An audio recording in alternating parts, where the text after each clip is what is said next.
Hello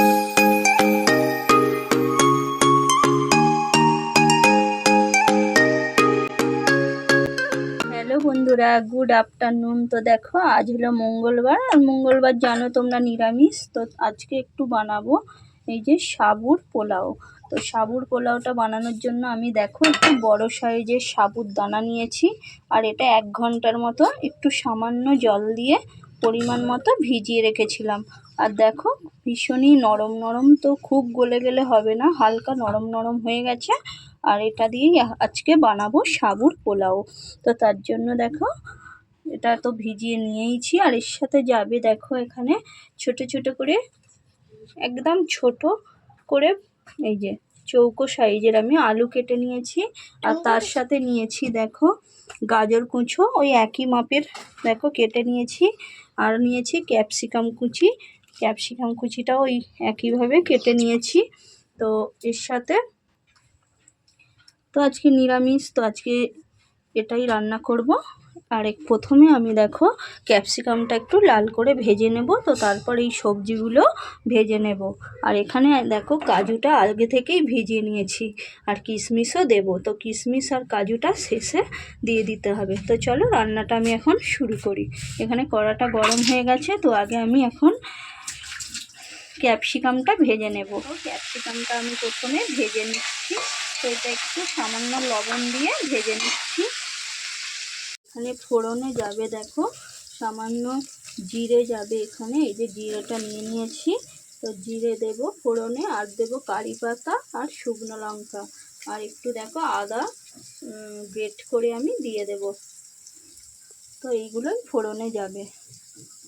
ক্যাপসিকামটা আমি ভেজে তুলে নিয়েছি দেখো। তো এবার এর মধ্যে দিয়ে দেব একটু কাজু আর কিশমিশ। তো এখানে ভেজানো আছে, এটা একটু লাল করে ভেজে নেব। কাজু কিশমিশটা ভাজা হয়ে গেছে, এগুলো আমি এবার তুলে নেব। তো এই তেলের মধ্যে জিরে ফোড়ন দিয়ে দেবো, কারি পাতা আর শুকনো লঙ্কা। তো দেখো এগুলো এবার দিয়ে দিচ্ছি। তো দেখো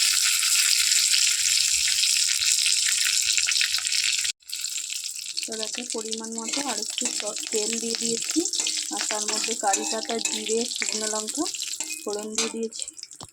এরপর আমি আলুটা দিয়ে দিলাম।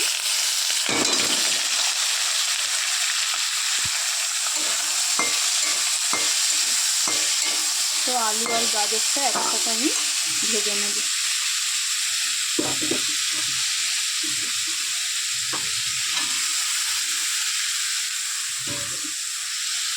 তো লবণ দিয়ে দিয়েছি। তো লবণ দিয়ে এবার এটা ভালো করে একটু ভেজে নেব, যাতে করে আলু আর গাজরটা সেদ্ধ হয়। গাজর আর আলুটা ভাজতে ভাজতেই এর মধ্যে আমি একটু আদা গ্রেট করে দিয়ে দিয়েছি। আর এগুলো ভালো করে নরমও হয়ে এসেছে, ভালো করে একটু নাড়াচাড়া করে নিচ্ছি। তো এর মধ্যে এবার সাবুটা দিয়ে দেব।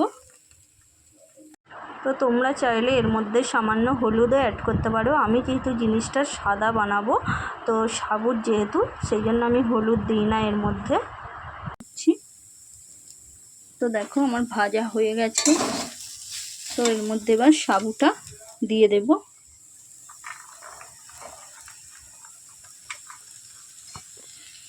দিয়ে নাড়াচাড়া করে নিয়েছি। এবার আমি এই যে ভেজে রাখা ক্যাপসিকাম আর কাজু কিশমিশটা এর মধ্যে দিয়ে দিচ্ছি। তো দিয়ে ভালো করে নাড়িয়ে নেব। তো শেষে ওপর থেকে সামান্য চিনি আর সামান্য ঘি ছড়িয়ে দেব। পোলাওটা বানানো আমার পুরো রেডি হয়ে গেছে। এরপর আমি সামান্য দেখো ওপর থেকে চিনি দিয়ে দিলাম, আর সব শেষে 1 চামচ ঘি দিয়ে দিচ্ছি। তো তোমরা এইভাবে বাড়িতে নিরামিষের দিন বানিয়ে নিতে পারো, আর টেস্টও খুব ভালো খেতে, আর বাচ্চারা তো ভীষণই ভালোবাসবে।